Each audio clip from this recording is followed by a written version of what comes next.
lo dijo en la primera hora. Muy bien, seguimos, 8:07 en la mañana, ya tenemos una mañana muchísimo más abrigadita, ¿no? El cielo poco a poco se va despejando en la capital de la República, en esos días que han sido realmente fríos. Hace par de días, sí, hace 2 días, diario el Comercio, hace 3 días, publicaba justamente las implicaciones de la quiebra del Silicon Valley Bank de los Estados Unidos, reproduciendo una nota de la agencia internacional de noticias EFE. La repentina quiebra del Silicon Valley Bank disparó las dudas sobre la salud del sector y los temores de una nueva crisis financiera. El caso es uno de los mayores colapsos bancarios en la historia de los Estados Unidos. Miren ustedes, el caso es uno de los mayores colapsos bancarios en la historia de los Estados Unidos. Silicon Valley Bank fue fundada en 1983 en Santa Clara, en California, Estados Unidos. Se convirtió en la favorita del pujante sector tecnológico estadounidense y se especializó en atender a empresas emergentes y a las firmas de capital de riesgo que las financian.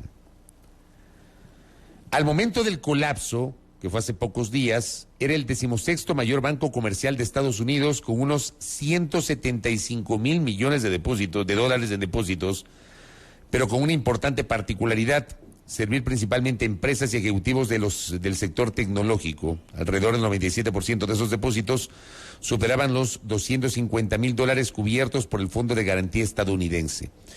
Vamos a conocer justamente qué implicó esa quiebra, cuáles son los efectos en la banca de los Estados Unidos y si esto podría tener algún efecto global, por ejemplo. Si hay algún efecto en Latinoamérica, particularmente en el Ecuador. Con un especialista en la materia, Pedro Manangón, está con nosotros. Él es especialista en tendencias de mercado y ciencia de datos. Qué gusto, Pedro. Bienvenido, buen día. ¿Cómo le va? Muy buenos días y es un gusto compartir este espacio con usted. Gracias a usted por la gentileza de acompañarnos. Bueno, creo que este tema no se ha hablado mucho acá en el Ecuador, pero sí es importante tratar de entenderlo. ¿Qué es este banco, Silicon Valley Bank? ¿Cómo funcionaba y por qué quiebra? Te comento. Silicon Valley Bank, en efecto, era el 16º banco más grande de Estados Unidos. En su principal, digamos, cartera quienes utilizaban este banco eran empresas del sector tecnológico, startups, no solo de Estados Unidos, sino también eran empresas que estaban, surgiendo de Latinoamérica, que un poco debido a la facilidad o a esta naturaleza, digamos, de este Silicon Valley Bank, al siempre tener este convenio para canalizar inversión y que en algún momento ellos puedan utilizar, digamos, esta cuenta bancaria y poder utilizarlo para sus operaciones. Entonces, el banco, de hecho, tuvo un incremento sustancial durante la pandemia, ya que muchas de estas startups comenzaron a tener una mayor cantidad de ingresos, justamente porque tenían algún servicio digital que fue, llamémoslo, esencial o necesario durante la pandemia. Cuando el banco, en el momento, comienza a captar tiene mayores recursos financieros de sus depositantes, también tiene la libertad, como toda institución financiera, de poner estos recursos, en este caso, en instrumentos de inversión, o también darlos en préstamos a quienes lo necesiten. Pero es un banco, o era un banco como cualquiera.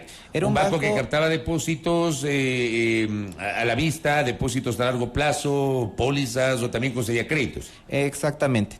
Normalmente estos bancos, al menos en Estados Unidos, tienen la libertad de invertir o primero dar préstamos a personas, empresas, o en este caso quienes requieran al momento alguna operación financiera. También tenían la libertad de invertir en instrumentos, en este caso tenían una mayor inversión en instrumentos de renta fija, los cuales eran los bonos de tesoro de Estados Unidos, que en el momento tenían una duración de 10 años. ¿Qué es lo que sucedió y por qué el banco colapsó en 3 días? Que fue todo comienza desde el jueves, en este caso desde el jueves más o menos de la anterior semana, 10 de marzo, en el cual... Hace una semana. Yeah. El banco, en algún momento, como dentro de sus reportes financieros, ellos comenzaron a identificar que, no, digamos, del recurso de los mismos depositantes, normalmente un banco siempre tiene un indicador para verificar cuánto dinero está captando, en este caso, nuevos depósitos. Al enfrentarse, digamos, de esa situación, los directivos del banco determinan que es para evitar cualquier problema, es necesario en algún momento buscar recursos financieros, para lo cual, primero, tratan de vender de parte de toda su cartera de inversión justamente este instrumento que te mencioné, que eran los bonos de tesoro de Estados Unidos. El momento que ellos quieren vender este producto a diferentes compradores, estos compradores determinan que del valor que en algún momento ellos querían negociar estaba por muy debajo de lo que en teoría en teoría lo que quería Silicon Bank. Esto crea que el banco tenga que asimilar, justamente por tratar de captar esos recursos de liquidez, una pérdida en este caso de 1.800 millones de dólares, lo cual ya crea en este caso pérdidas, y era una pérdida en algún momento para el banco.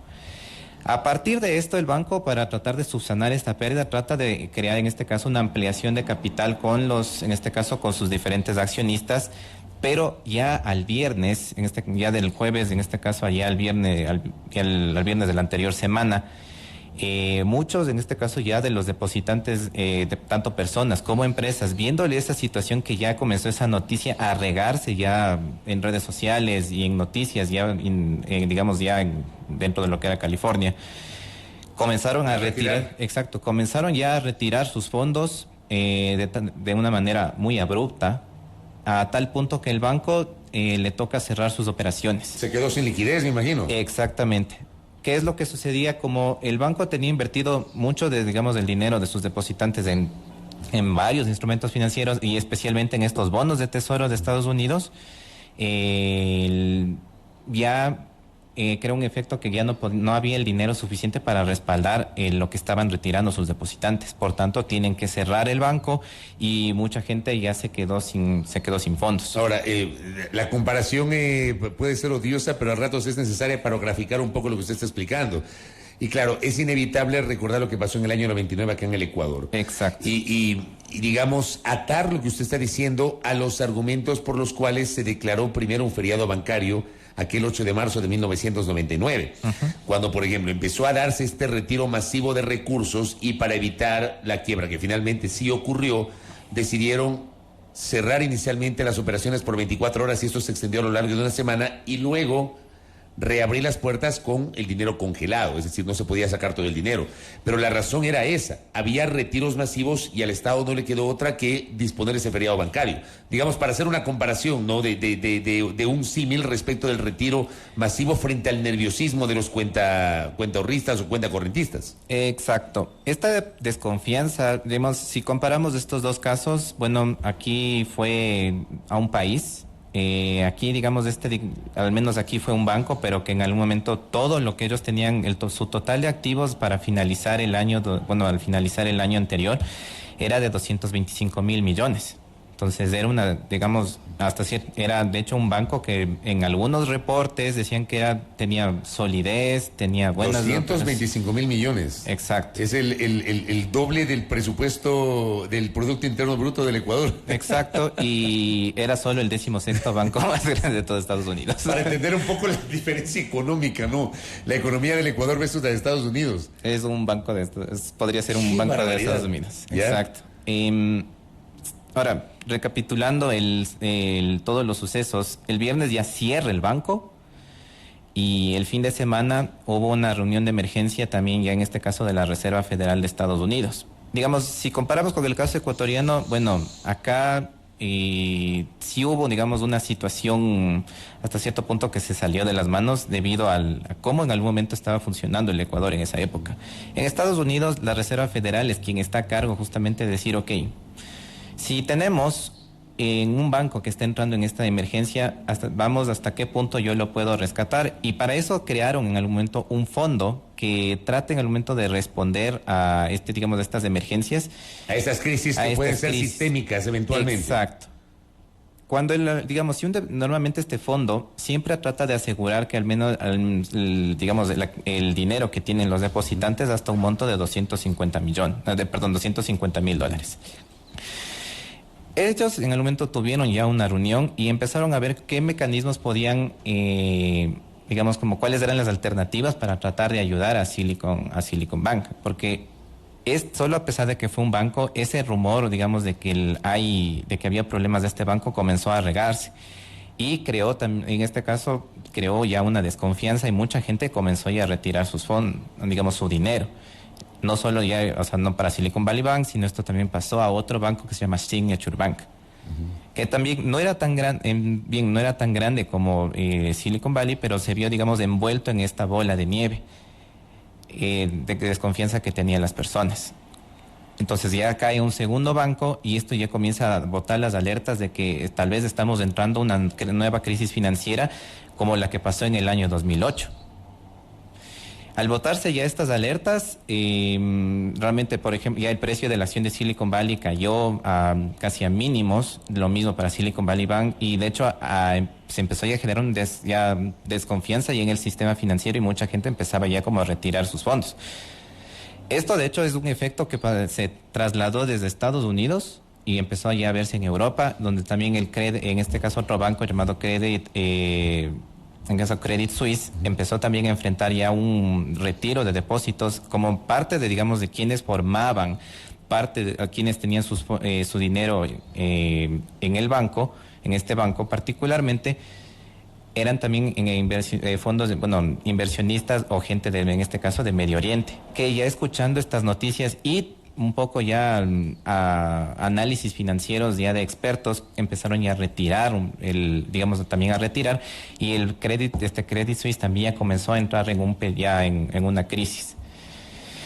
Como podemos ver, el sistema financiero en esta semana ha vivido tal vez una crisis tal vez al mismo nivel de lo que fue el 2008, pero un poco ya se han tomado ya ciertas medidas. De hecho, ya una noticia que tengo de la mañana de Estados Unidos, para evitar que ya se siga propagando este efecto, ellos ya han insertado, han creado ya también más bien un fondo de emergencia, no solo para Credit Suisse, Signature Bank o otros bancos que se encuentran afectados de esta situación, ya un fondo de $300 mil millones.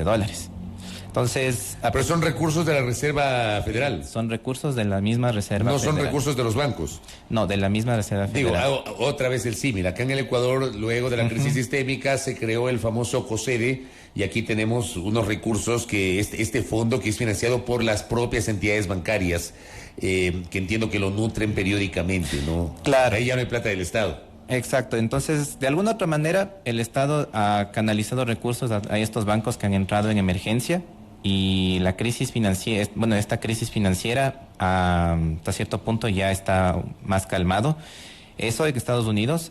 En Europa, el Banco Central Suizo también ya ha emitido una orden de inyectarle liquidez, en este caso lo que necesite al Credit Suisse, para que también pueda mantener sus operaciones. Ahora, ¿por qué, digamos, este Credit Suisse le han tenido que rescatar de esta manera? Pero al final, a pesar de este rescate, Silicon Valley Bank, Signature Bank acaban de cerrar.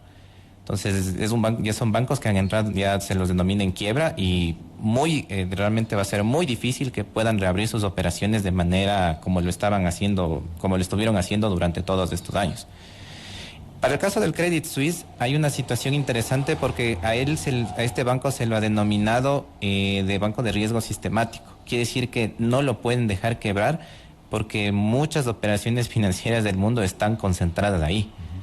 Por lo tanto, era necesario en algún momento subsanar estos problemas, en algún momento que vive el sistema financiero por este problema de liquidez. Si lo analizamos en un contexto ya global económico, si esto podría afectarnos a Ecuador o a Sudamérica, ahorita en el corto plazo ya se implementó la solución y todo, digamos, ya está un poco más, el panorama un poco calmado. Pero ¿qué representa también esta crisis? Porque no es solo decir, los bancos centrales una vez más acuden al rescate de los bancos, inyectan la liquidez y en teoría otra vez todo vuelve al juego, digamos como que a la misma operación financiera. Y se evita que haya una crisis sistémica. Exacto. Esa crisis sistémica es un poco por el trasfondo, hasta cierto punto la misma base del sistema financiero. Porque recordemos que al final cada banco tiene la libertad, en algún momento al final capta recursos de las personas y trata de destinarlos en este caso para préstamos o inversiones. Ahora, estas mismas inversiones pueden ir en algún momento rotando en diferentes bancos, creando una ilusión falsa de liquidez. Entonces, el papel claro de un banco central sí es emitir moneda, que en teoría se canaliza a través de los bancos a través de bancos, y eso termina en manos de cualquier persona para que pueda comprar sus bienes y servicios. El momento que seguimos en esta dinámica de que a los bancos les falte liquidez y no puede responder en el momento al dinero de los depositantes, y los bancos centrales siempre tengan que estar inyectando, va a crear en este caso crisis sistémicas. Y también no hay que olvidar algo: la creación al momento de, digamos, de esta liquidez puede deberse a la creación también de un papel, en este caso de mayor moneda, pero que si no tiene el respaldo debido, puede en algún momento, o sea, solo seguimos acarreando tal vez una crisis que es mucho más grande de lo que en algún momento tenemos, o sea, de lo que vemos hasta ahorita.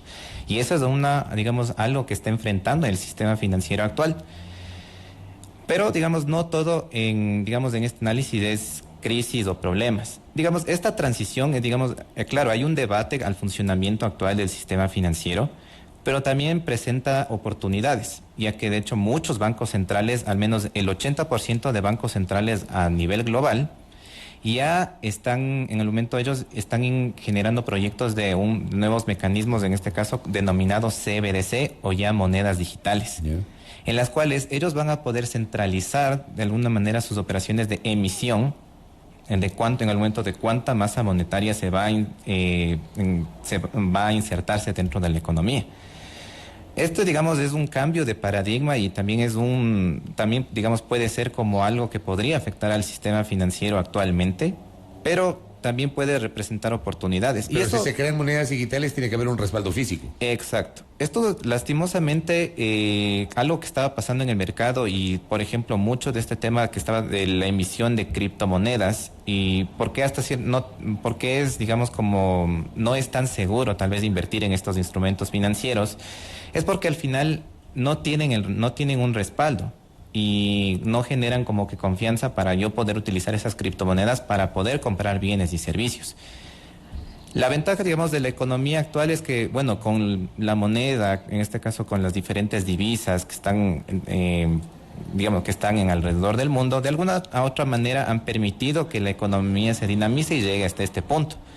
Pero si el sistema financiero en algún momento canaliza recursos de manera indebida, como también sí lo hizo el Silicon Valley Bank, porque el hecho de tener invertido también bonos de tesoro con la situación macroeconómica que vivía Estados Unidos era un riesgo.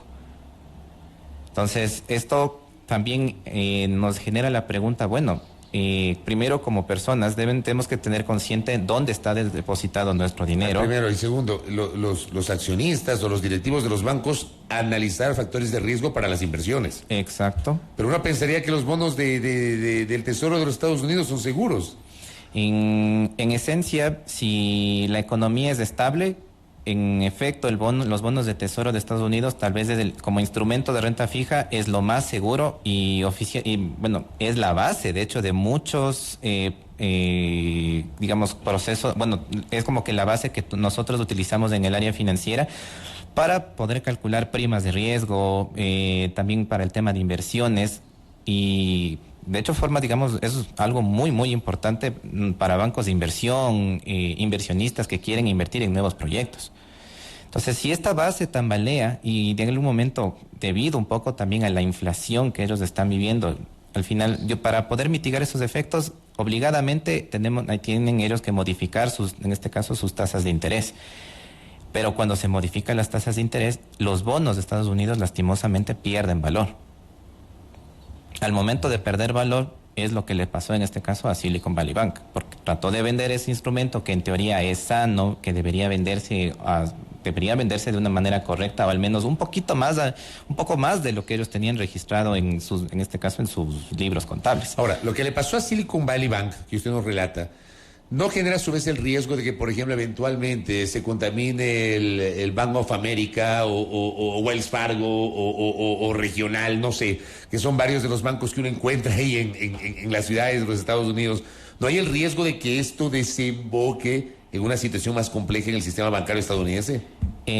Hace una semana era muy posible, porque esto era es un efecto de desconfianza que se va pasando de persona a persona y tranquilamente podían empezar ya a retirar sus fondos, o sea, ya podían empezar a retirar sus fondos de diferentes bancos, lo cual podía realmente poner en crisis a todo el sistema financiero estadounidense. Ahora, ahí es donde entra la resolución en algún momento ya de la Reserva Federal, de tener este fondo de emergencia para poder responder a que la gente tal vez hasta por desconfianza esté retirando fondos. Entonces, en el corto plazo, esta crisis ya está un poco solventada, pero sí genera preguntas. O sea, claro, y antes de las preguntas, ¿no es comparable con la del 2008 que fue provocada por la burbuja inmobiliaria, si mal no recuerdo? En efecto, tiene similitudes porque toda crisis de los bancos en algún momento es porque han encaminado recursos financieros de una manera en algún momento sin una evaluación correcta de los riesgos de esas operaciones.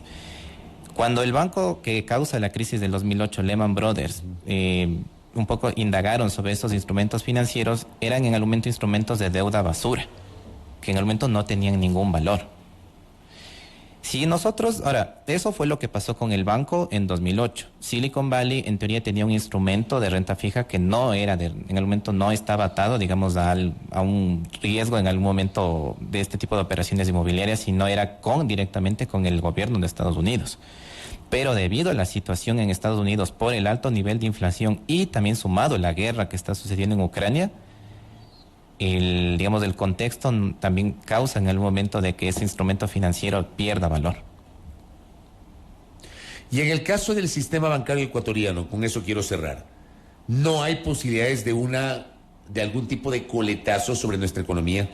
En el corto plazo no vamos a tener un efecto inmediato y al menos con lo que te comenté la solución ya fue implementada y ahorita el sistema financiero va a estar ligeramente, calmado hasta cierto punto, pero en el mediano plazo sí presenta desafíos. Como te había mencionado, el hecho de que ahorita en mediano plazo estemos hablando ya de la emisión de estas monedas digitales, un poco también para ir controlar las operaciones que está realizando el sistema financiero y también un poco ver cómo se está desarrollando el contexto macroeconómico. Entonces, nosotros en algún momento todavía aún no hay, identificado qué riesgos potenciales se pueden dar, pero tenemos que estar atentos. Como país, sí tenemos que en algún momento, al menos del sector financiero, sí tiene que en algún momento ver ese contexto internacional y también tomar buenas decisiones en las inversiones que están realizando. Ahí está la alerta. Le quiero agradecer a Pedro por ilustrarnos con este tema del cual algo se ha leído, evidentemente, creo que aquí en el Ecuador hemos visto como muy lejano, pero usted nos ha aterrizado con esta explicación muy didáctica sobre lo que ha significado esta quiebra de esta entidad bancaria que ha manejado un montón de plata y aún así en el banco ubicado en el 16º puesto entre los bancos de los Estados Unidos. Gracias, Pedro, por el tiempo, muy amable. Muchísimas gracias. Gracias a nuestro invitado, Pedro Marangón, especialista en tendencias de mercado y ciencia de datos, preguntándole si es que hay una crisis global o el riesgo de una crisis global por la caída del Silicon Valley Bank. Nos ha explicado aquí en A Primera Hora. Primera Plana. Todas las noticias, todas las voces.